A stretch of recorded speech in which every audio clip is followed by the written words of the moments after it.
Well, hello ladies and gentlemen, and welcome to Rider Ramblings.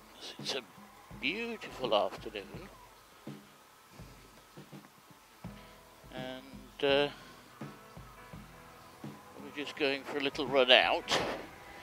I've been on holiday in the UK, so this is why there's been a paucity of videos. I do apologise. And I went to Windsor Castle and I got very lucky indeed. First of all, it was quite quiet. The queue was less than 5 minutes, which is pretty amazing to get into Windsor Castle. But they did say, because it was a Sunday, that St George's Chapel was closed. So we looked at the staterooms. They are magnificent. They really are magnificent. I would. It's relatively pricey, Windsor Castle, but I would still recommend you go if you're in the area. Saturday seems to be the busy day, according to the guides and so on. It was quite simply fantastic. It just was. The pictures, the paintings, the artifacts, this type of thing. Even the bullet that killed Lord Nelson is actually in Windsor Castle. It's there. The Victorians or whomever had strange ideas about things like this, so it was actually made into a locket of some sort. Most bizarre. Anyhow, as I say, St George's Chapel was supposed to be closed because it's a Sunday, and we were just leaving the middle ward, as they call it, and they opened St George's Chapel. I mean, quite literally, more or less, as we were walking past. We were one of the first few to get in. Now, you're not allowed to take any photographs in the staterooms or inside the castle. You can do it inside the grounds, but not actually in the castle or St George's Chapel. But we were able to see the ledger stone for Queen Elizabeth II, Prince Philip, and of course her father and her mother are in the same vault, so they're on the ledger stone as well. But other such things is like King George V and Queen Mary, I think it is, are also buried there, but they have a sarcophagus which is not very far from where Queen Elizabeth's vault is, and there's also a number of other people like Richard III. He's there, and there's even one of Napoleon's sons buried in St George's Chapel as well. So if you're there, I would recommend you take a whole day, and I do mean a whole day, to see Windsor Castle, because I think we spent about 4 hours, and I don't know what Charlie is doing in front. I don't think he does either.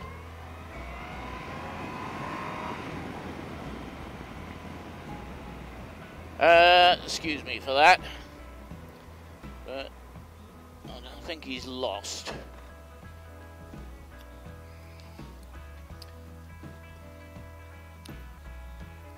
So, I would recommend you take a whole day. I'm not too sure when it opens and when it closes, but I would sort of get there sort of 10:30 in the morning. They've got various food outlets, shall we say, within the castle. so you can eat there as well. You have to go through security and this type of thing. They do check you're not carrying anything that you shouldn't be carrying. So just bear that in mind. If you carry a pocket knife or something like that, then you'll probably have that removed. And so yes, we saw the ledger stone, and even though they were moving people along quickly, because there were quite a lot of people behind us, it was very, very moving. I wish we were able to take a photo, but we weren't.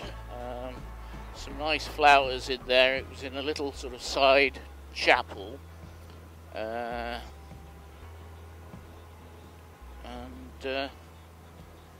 very nice indeed. Very well worth a visit. Very well worth a visit. Anyhow, so yes, we were in the UK, and didn't rain at all, not once. We didn't have a single bit of rain, though it was very, very windy on the day we left, and I believe it started raining as we entered the channel in the car. We had a few spots when we got out of it, put it that way, in Calais, so I would imagine it was raining in Ashford and Folkestone and so on, and Dover. But we were in Essex, and we visited Finchingfield, which is very nice. We went to Lavenham. Now, they sort of say that Lavenham is a nice place to visit, and I'm not going to say it isn't, but it's nothing special. We went there because, you know, they sort of said it was one of the 10 villages that you should see, one of the top 10 villages that you should see in the UK. And quite honestly, I would say probably not. If you're in the area, yes, go and see. But if you're, I'm listening to Portuguese radio, by the way, and there's a football match on, and somebody's just scored, and the commentator has just gone absolutely ape. So, right, that's better. I can actually hear myself think now. So yes. Anyhow, if you're in the area, yes, go, but don't make a special visit, because it's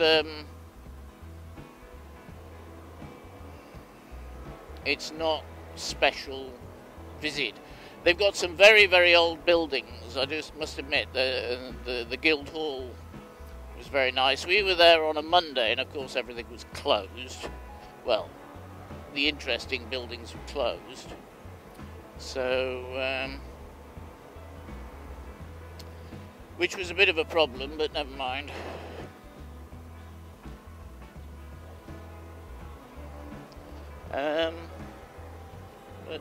Yes, anyhow, we then went out to, where did we go to? Mersey.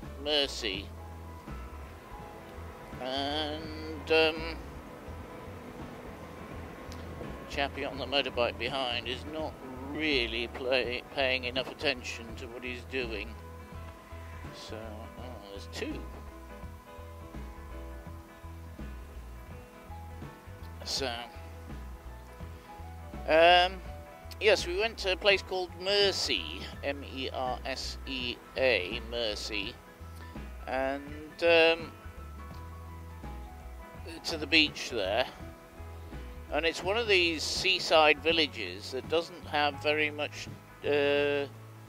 tourism or tourist attractions. We couldn't see any, actually, while we were there, but that doesn't mean there weren't any. Oops, Charlie's had a problem with his motorbike. Not quite what he's doing, but never mind. He was asleep. Or in the wrong gear. Is he coming this way? Can't see. This is an interesting corner, this, because people and dogs tend to be on this corner, so you've got to be careful. Anyhow, yes, it's one of these seaside villages that hasn't succumbed to the tourist boom or whatever, and it's actually quite pleasant. A few bathing cabins. I think there's about 400 of them in total on the whole of the beach stretch. But yes, if you're wanting a quiet wander along the beach in somewhere which is non-touristy, I would recommend Mersey. And we also went to a place called Burnham and Crouch. Or is it Crouch? Crouch, I think it's Crouch. Which is the other side of the estuary. And we had lunch in the White Hart, I think it is, or Ye Old White Hart. Now this is what I would call a ship inn. It's very old, I would say probably 16th, maybe 17th century, 16th century. And I would say a lot of the interior hasn't been updated for 200-300 years. Some of it has been, but some of it's not. And they did sausage sandwiches. Oh, yes. I mean, okay, it was supposed to be Cumberland sausage, but it wasn't really very spicy like a Cumberland sausage should be. But it was delicious. Absolutely delicious. And I think they also did a BLT as well. The other half had a BLT. I wasn't really paying attention. I was more interested in my sausage sandwich. And for dessert there was, of course, bread and butter pudding, which was quite good actually. It wasn't. It's not the best bread and butter pudding I've ever had, but it hit the spot. It did. It hit the spot. And so if you're in Burnham on Crouch for any reason, go to the White Hart. It's on the banks of the river. There's a sort of promenade there by the yacht club, and it's just there. There's another couple of pubs or inns or whatever in the same area, but that one, as I say, I was pleasantly surprised because it was just a random choice. We were going to go into the first one we came to, but they weren't serving food. The kitchen was closed for some reason. They did have a notice outside saying it was closed for 2 weeks, so either the chef was on holiday or they were cleaning it or something. So we went to the White Hart. Very nice indeed. One of the things I did notice, I was in a car, unfortunately, and not on a motorbike. We were doing all the back roads because I don't like motorways unless I have to. I did the motorway there and back, but once we were there, I kept as much as possible off motorways and dual carriageways. And some of the roads are in desperate condition. Now, some of them are like the roads in France, you know, they're sort of cracking and starting to subside and so on. And then others, the subsidence is absolutely unbelievable. I mean, although they, you know, and they did have signs saying, you know, 40 miles an hour and this type of thing, but I would honestly say that 40 miles an hour is way too fast, and we were doing sort of 20 to 30 on parts of them because the subsidence was so bad.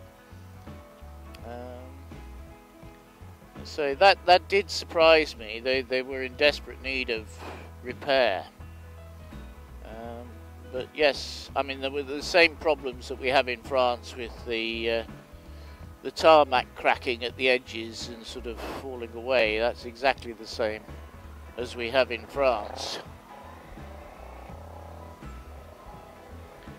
I think the more I think about it, the more I think that roads are being built to a European standard, because I notice the roads in Europe all tend to do roughly the same thing. So I think this might be a European standard where they're not necessarily very good. Anyhow, I've been waffling on far too long. I do apologise for not putting anything up. I have just been doing the spreadsheet for the fuel prices, and I've got some very surprising results from that. So I will be doing that video as well probably this week. So I do recommend you have a look and subscribe and come in. Please leave any comments about places that you've visited in East Essex and so on, and Suffolk, because I believe Lavenham is in Suffolk. And we'll speak to you next time.